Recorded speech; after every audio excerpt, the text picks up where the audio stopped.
SwayamPrabha. Digital India. Educated India.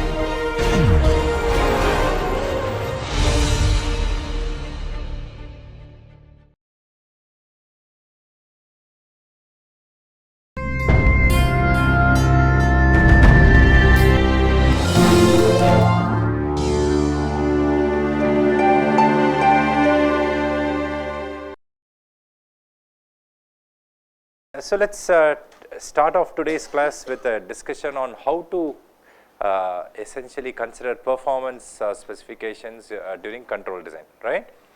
So what we have done till now is that, like, we have looked at the plant or system block, we have also looked at the controller block, then we have seen how to characterize the plant or system for using mathematical models and basically obtain the transfer function of the system, and then how do we calculate the response or the output of the system for various inputs, right, standard inputs, and based on those inputs, like how to specify performance, right, or quantify performance parameters for various types of systems, right.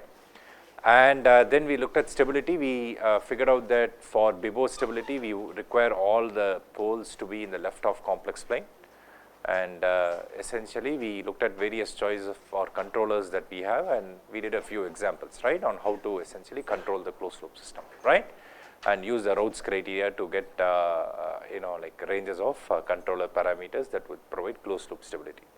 Now the question arises as to how do we address performance, right. So the question that we are going to ask ourselves today is that how can we convert performance specifications into desired regions, let me put it like this, okay, of closed loop poles, okay. So that's the question we are going to ask ourselves, right. So because we figured out that if I want closed loop stability, we need all the closed loop poles in the left of complex plane, right. Now the question is that, like, in addition to closed loop stability, I want to have some region in the left of complex plane where I should have my closed loop poles to lie, that would ensure that the closed loop performance specifications would be met, okay. So that's what we are going to look at, okay. So we are going to look at it from two perspectives, so essentially I am just going to take an example and then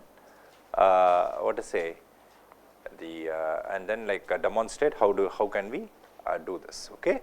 So let us consider an example, right. So let's say that it is desired that the dominant dynamics, let me put it in quotes, okay, dominant dynamics of a closed loop control system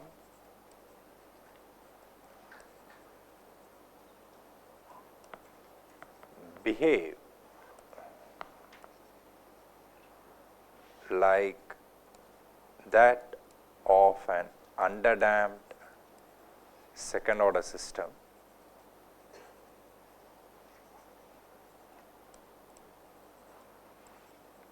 okay, with a settling time of at most 4 seconds and a maximum peak overshoot of at most 10%. Okay, so let's say this is what we have been given, right? So let's say I am told that design a closed loop control system for some practical application, right? Such that the closed loop control system's dominant dynamics, right? So What do I mean by dominant dynamics in quotes? You know, we have looked at what are called dominant poles, right? Dominant poles are those which are closer to the imaginary axis. So let's say, you know, like I want my two poles which are closest to the imaginary axis to behave like those of an underdamped second order system with a settling time of at most 4 seconds and an maximum overshoot of at most 10%. Okay, so those are my desired requirements. Now the question is that how do I convert it into performance specifications? Okay, so let's do that. So so please recall that for an if we consider an underdamped second order system and we did all the derivations, right?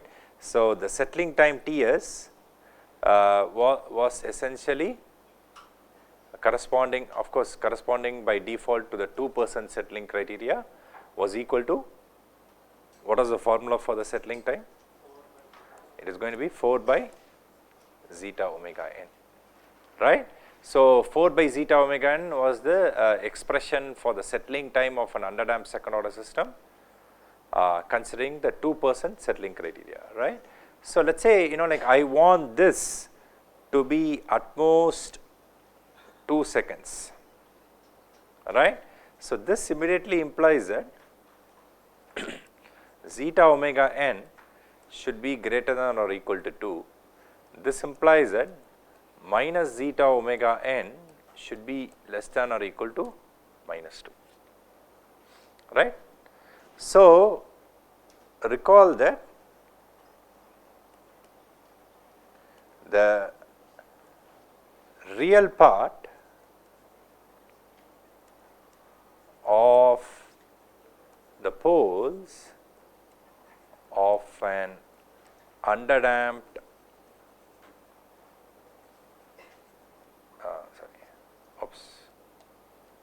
of an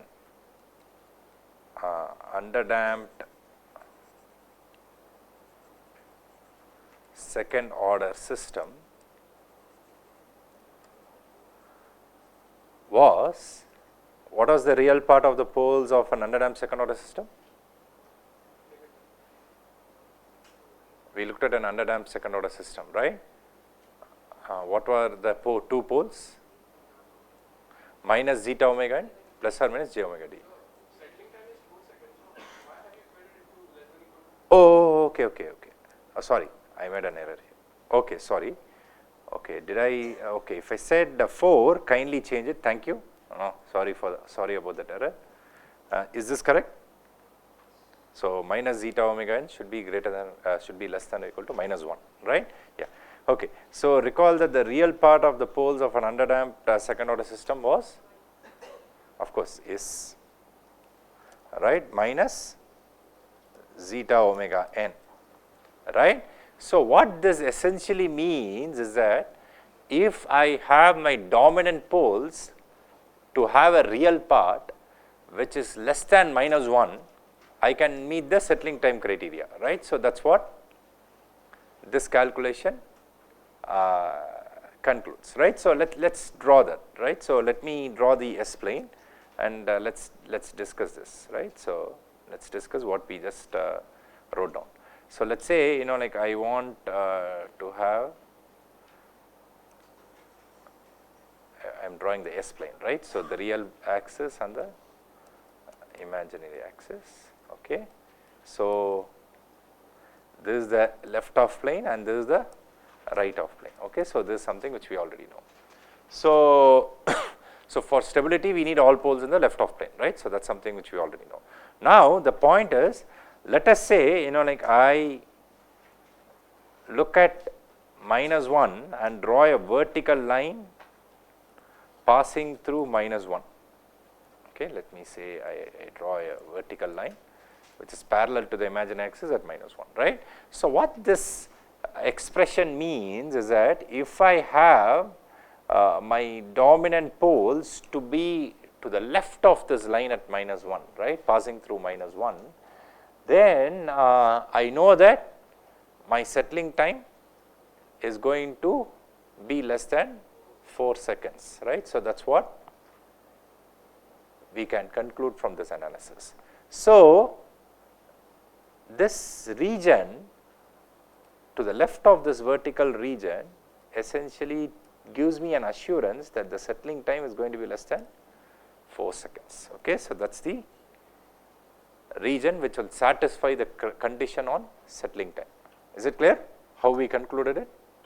Right. So, we concluded it from this analysis. So, we can immediately see that for closed loop stability we need all closed loop poles in the left of complex plane. Now, what we have done is that we have constructed a sub-region of this left of complex plane in which I want my closed loop poles to lie, right. If all my closed loop poles lie in this region, then I am assured that my closed loop system settling time would be less than 4 seconds. Okay, so that is what we have figured out, right. Now, let us use the second criteria, okay, of maximum peak overshoot, right, maximum percentage overshoot. So, yes, please.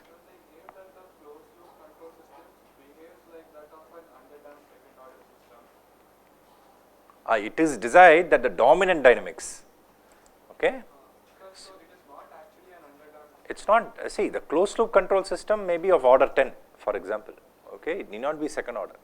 Okay, what we are saying is that, see, in order to get a meaningful what to say engineering solution for design, given that we are having some quantitative performance requirements, how do we convert it into something which we can, through which we can process the what to say location of the closed loop poles. That is what we are doing. Okay. So, by and large, like even for a higher order system, by and large, like we desire that the dominant dynamics be like that of an underdamped second order system. Should be, yes. So, we are going to complete this region, we will come back once again, right. Of course, see, as I took an example, let us say we have a 10th order system, right. There can be 2 dominant complex conjugate poles, there may be 8 other poles, right, which will lie somewhere nearby, that is fine, okay. But we are just converting it into a region, right. So, the second specification is on maximum peak overshoot, right. So, the maximum peak overshoot was e power minus zeta pi divided by square root of 1 minus zeta squared, right, times of course 100%, right. So, this should be less than or equal to what number did I choose? 10%, right. So, that is what I have chosen, right. So, this implies that e power minus zeta pi divided by square root of 1 minus zeta square should be less than or equal to 0.1. Okay. Can you process this and get me an inequality in zeta?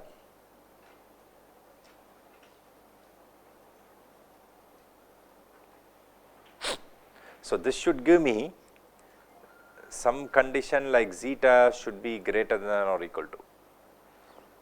So, of course, how do you do it? First take natural logarithm on both sides, right, okay, and then like just cross multiply square and then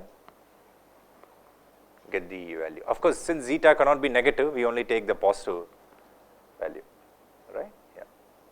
Of course, always please remember we talk about performance specifications only after we figure out stability, right. Without closed loop stability, like it is not meaningful to talk about performance. Okay. So, by default when we are talking about performance, we should have already checked stability. Okay. So, that is something which we need to bear in mind when we do control design, right. Yeah. Yeah. If this is say a 10th order system, then we cannot model the settling time as 4 by.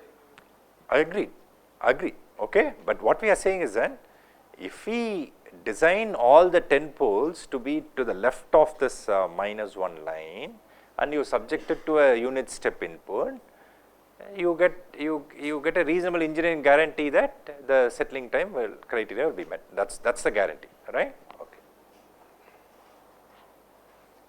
Yes. What is the condition that we get on zeta?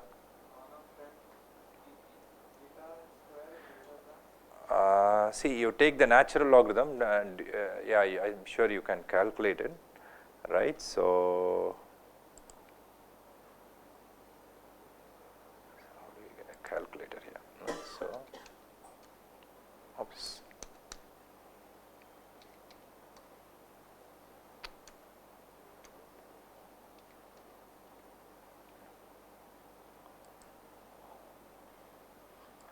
So, let us say you just first take natural logarithm of 0.1, right, where is ln, okay. So, it comes to be minus 2.3, of course, then you just can multiply it by minus 1, okay, and then we just need to square it, okay. So, squaring it, then we have we can just take 1 by x, okay. Let me do it in my own way, you please do it and let me know whether I am doing it correctly, okay. Multiply by pi, so that gives me this much theta square plus 1, and I take 1 by x, and we take square root. I think I did something wrong here. What value do you get?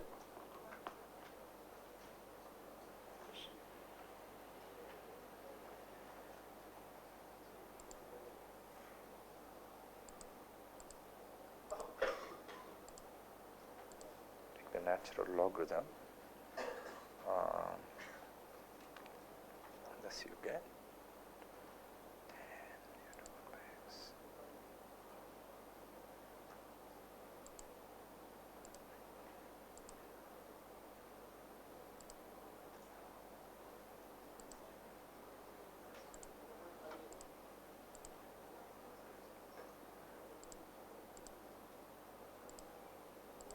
Point 5911,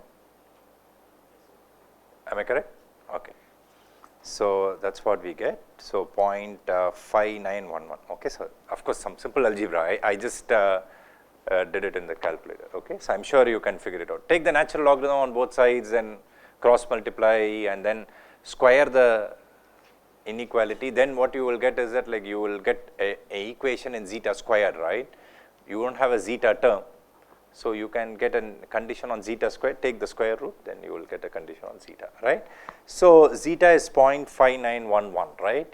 So, if you recall what we did when we discussed the second order, underdamped second order system, you recall that zeta was related to an angle called beta, right. What was beta? Beta was the angle made by the two poles with the negative real axis, right, when I draw a line from that pole to the origin, right. And what was the relationship between zeta and cos beta? Sorry, zeta was cos beta, right. The relationship between zeta and beta was cos beta, right. So, cos beta must be greater than or equal to 0.5911, right. So, that is what we get, okay. So, this implies that beta should be less than or equal to what is the cos inverse of 0.5911? So, it is going to be 53.76, right, am I correct? So, if you take the cos inverse of 0.5911, it is going to be 53.76 degrees, okay. So, this is what we have. So, what does this mean? So, you recall how we can get graphically visualize beta. So, let us say I draw sort of an open cone, okay, and I make this angle as the beta which we calculated 53.76 degrees, okay, on both sides, of course, okay. So, what this means is that as long as my poles lie in this cone, right, I can satisfy the constraint on maximum peak overshoot, right, because the maximum peak overshoot constraint we have converted into an constraint on the damping ratio zeta. And how do we graphically visualize the damping ratio in the complex plane? By using this angle beta, right. So, as long as my beta is less than 53.76 degrees, right, I can be assured that my maximum peak overshoot is going to be less than 10%. So, I would want all my poles to lie in this cone, right, okay, whose tip is at the origin and which makes an angle of 53.76 degrees with the negative real axis, right. that assures me that the maximum peak overshoot criteria can be met. Okay. Now, I want to meet both conditions, right? What should I do? So, essentially let me mark it. This essentially ensures that MP is less than or equal to 10%, right? So, that is this region, right? So, if I want to meet both the conditions, I have to take the intersection, right, of the two regions, right? So, and what is the intersection of the two regions? Let me draw it. Okay. So, that is going to be like an open trapezoid, right? So, which will be okay. So, that is going to be the intersection of the two regions. Okay. So, as long as I place my closed loop poles in this region, all right, what is shaded in pink. So, I am assured that I can guarantee I will be guaranteed both conditions on settling time and maximum peak overshoot, right. So, that is the manner in which we have converted conditions on performance to a desired region of closed loop poles. Okay. So, that is what we have done, right. Of course, please note that we can place the closed loop poles anywhere in this region. Okay. So, many times like people try to place them right at the apex or these 2 points, okay, the two what I call as nodes, right, of these open trapezoid, okay, but that is not necessary. Okay. So, you can place it anywhere within this open trapezoid. Okay. So, then our conditions on performance requirements will be met, and please note that this feasible region is a subset of the left off plane, right. So, kindly note that we always talk about stability then performance. So, if you place if we place the closed loop poles in this desired region, we are anyway we guaranteed stability, because anyway it's a subset of the close left off complex plane, right, which assures closed loop stability. So, that is something which we need to remember, which we can easily observe. Okay.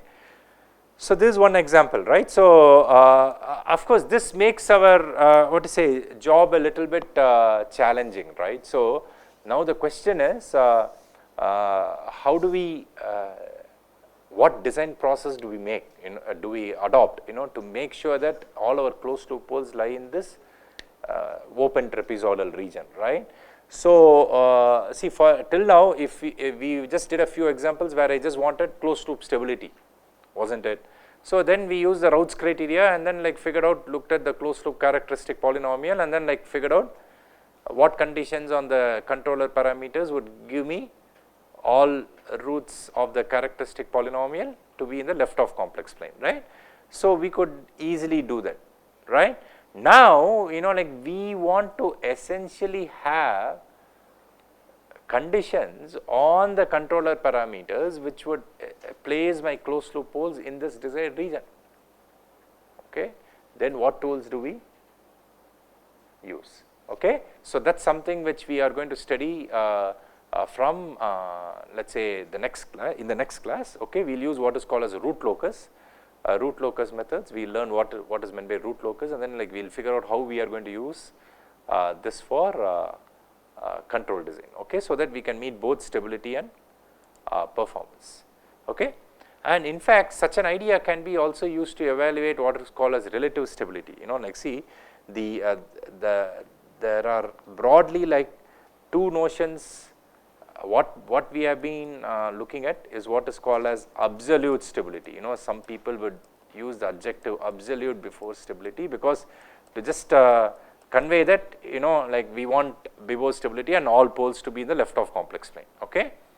So, what is meant by relative stability? Like yes, we do have stability, okay, but then as we told, we do not want to be too close to the imaginary axis, right, because there can be unmodeled dynamics, there can be parametric variations and so on, right. So, the locations of the poles may change a little bit. So, then what happens is that like we introduce what is called as relative stability, which we will revisit later in this course, right, that look, I do not want my poles to be in the left off complex plane, but I do not want them too close to the left off complex plane. I can say, for example, that place all my closed loop poles to the left of minus 0.5, for example. Then what am I doing? I am drawing a virtual line, vertical line at minus 0.5. I want all my closed loop poles to be in that region. So I have offset the region, right? Desired region. Okay. Now how can I handle it? I can handle it using what we will learn as root locus, and we can also handle it using other methods, right? So can you think of how we can still use Routh's criteria and try to see whether I can place all my closed loop poles, say for example, to the left of minus 0.5? You just need to shift the imaginary axis, right? You just need to define an S hat and then shift the imaginary axis and rederive the characteristic polynomial and apply the same Routh's criteria. Okay, anyway, we will do all these things later. Okay, but think about it, right? See, if I want relative stability, I want all poles to be to the left of minus 0.5, for example, like what I would do is the following, right? So if I have my real axis and my imaginary axis, and this is my S plane, right? I say that place all my poles to the left of minus 0.5, okay, for assuring relative stability. So this is S. So if I define a variable called S hat, which is defined as S minus 0.5, what will happen? The imaginary axis in the S hat plane will be shifted to the S equals minus 0.5 line. Then your closed loop characteristic polynomial, wherever you had S, you substitute S equals S hat plus 0.5 and then use the Routh's criteria, right, for S hat, right. So essentially you get a polynomial in S hat, apply the same Routh's criteria and figure out the controller parameters which will ensure that the values of S hat will have negative real parts. Then you are assuring relative stability in the original S plane, right. So as I told you, like I am just preemptively introducing these concepts, like we will anyway revisit them later. Okay, we will figure out how to ensure relative stability in our designs. Okay, so but then try it out, right. So I will give you a simple example exercise to do. So let us say our closed loop characteristic polynomial was, let's say, like S squared plus Kp minus 3s plus 2, right. Okay, this is the closed loop characteristic polynomial. Why don't you try for this polynomial, like for stability, for absolute stability, what do we need?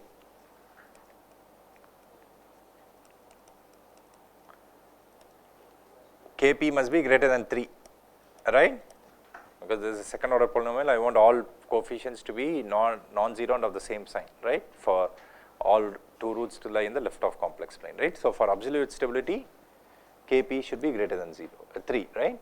So find the range of Kp to ensure relative stability as desired above, right. That is, let's say I want all my poles to be to the left of minus 0.5, what do you do? Okay, so substitute S equals S hat plus 0.5, evaluate for S hat, right, and then like let's see what happens. Okay, why don't you try it out? Okay, so please try out as homework and let me know. Okay, so now you will see that the values of Kp will be different, right. So the range of Kp will be different, right. That will ensure this relative stability. Okay.